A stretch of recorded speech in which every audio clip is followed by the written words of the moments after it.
कहानी ना केवल देखने के लिए है, इसे समझना की कोशिश। बोलने से ज्यादा सुनना चाहिए, तो ये कहानी सुन लो और जानो। कहानी की शुरुआत कुछ इस प्रकार से होती है। फरवरी 2019 की ठंडी दोपहर, जम्मू कश्मीर के पुलवामा जिले की एक आम सी लगने वाली सड़क पर सीआरपीएफ के जवानों का लंबा काफिला धीरे धीरे आगे बढ़ रहा था। किसी को अंदाजा नहीं था कि अगले कुछ पलों में क्या होने वाला है, या किसी को भी नहीं पता कि कल क्या होगा, आज क्या होगा। कुछ इसी प्रकार से पुलवामा में हुआ।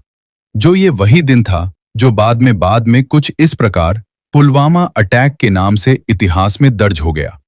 काफिले में दर्जनों गाड़ियां थीं, जिनमें देश के अलग अलग हिस्सों से आए जवान अपने कर्तव्य की ओर बढ़ रहे थे। कुछ अपने घर से नई नई छुट्टियां खत्म करके लौटे थे, कुछ फोन पर परिवार से बात कर रहे थे, तो कुछ चुपचाप खिड़की से बाहर देखते हुए अपने विचारों में खोए थे। अचानक एक कार तेज रफ्तार से काफिले की ओर बढ़ती है। किसी को संभलने का मौका तक नहीं मिलता और एक भयंकर विस्फोट होता है। कुछ ही सेकंड में सब कुछ बदल जाता है। शांत सड़क चीख पुकार और धुएं से भर जाती है। विस्फोट इतना जबरदस्त था कि आसपास के इलाके में भी उसकी गूंज सुनाई दी। कई जवान उस हमले में शहीद हो गए और पूरा देश इस खबर से हिल गया। खबर जैसे ही पूरे भारत में फैली, हर किसी की आंखें नम हो गईं। टीवी चैनलों पर वही दृश्य बार बार दिखाया जा रहा था। टूटे हुए वाहन, धुआं और वो सन्नाटा जो किसी भी दिल को भारी कर दे। लोग अपने अपने तरीके से श्रद्धांजलि देने लगे। कहीं मोमबत्तियां जलाई गईं, कहीं लोग सड़कों पर उतर आए। सोशल मीडिया पर हर कोई बस एक ही बात कर रहा था, देश के उन वीरों के लिए सम्मान और न्याय की मांग। इस हमले के पीछे आतंकवादी संगठन का हाथ बताया गया और इसके बाद पूरे देश में गुस्सा और दुख दोनों एक साथ दिखाई दिए। सरकार ने भी इस घटना को बहुत गंभीरता से लिया और सुरक्षा व्यवस्था को और सख्त कर दिया गया। कुछ ही दिनों बाद भारत ने जवाबी कार्रवाई करते हुए एक बड़ा कदम उठाया, जिसे दुनिया ने भी ध्यान से देखा।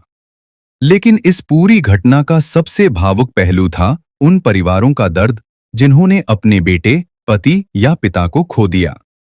हर घर की एक कहानी थी।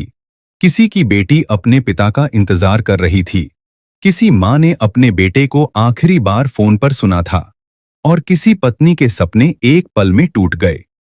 ये सिर्फ एक हमला नहीं था, ये हजारों दिलों पर लगा घाव था। समय के साथ घाव थोड़ा भरता है, लेकिन यादें कभी नहीं जाती। पुलवामा की वो घटना आज भी हर भारतीय के दिल में जिंदा है, एक दर्द के रूप में, लेकिन साथ ही एकता और देशभक्ति की भावना के रूप में भी।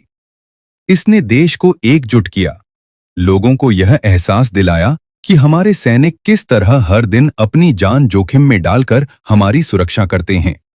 आज जब भी उस दिन को याद किया जाता है, तो सिर्फ दुख नहीं होता, गर्व भी होता है। गर्व उन वीर जवानों पर जिन्होंने देश के लिए अपना सर्वोच्च बलिदान दिया।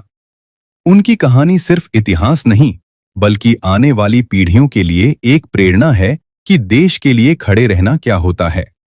अगर कहानी पसंद आई हो तो चैनल को सब्सक्राइब, कमेंट में अपनी राय को जरूर दीजिए।